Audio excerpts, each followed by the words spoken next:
এই চ্যাপ্টারটা হয়ে গেছে? ও আমি তো ভুলে গেছি। আজকে কোন চ্যাপ্টারটা হবে রে? এই তুই রোজ রোজ তো দেরি করে আসছিস কেন? তোর এই রোজ রোজ দেরি করে আসার ব্যাপারটা তোর মাকে এবার দেখছি জানাতেই হবে।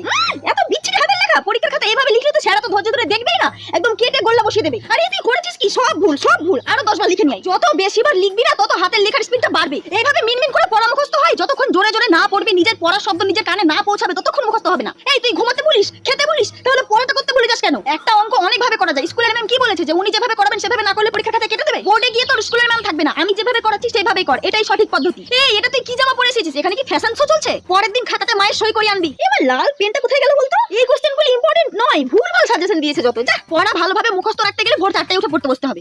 আরে আপনি কেন আসতে গেলেন? ওর হাত দিয়ে পাঠিয়ে দিলেই তো হতো। আমি ওকে পড়া বুঝিয়ে দিতে পারি, কিন্তু পড়াটা তো ওকে জল দিয়ে গুলে খাইয়ে দিতে পারি না, তাই ওর নিজের পড়াটা নিজেকে মুখস্থ করতে হবে। এক ভুল আবার, যা বাইরে গিয়ে কান ধরে দাঁড়া যা। আমার তো নেক্সট ব্যাচের ছাত্র সবাই বাইরে দাঁড়িয়ে আছে, একটু তাড়াতাড়ি করে গোছা গোছা বেরা ঘরটা থেকে। চ্যানেলটিকে সাবস্ক্রাইব করে পাশে থাকা বেল আইকনটি ক্লিক করে পাশে থাকুন। নমস্কার।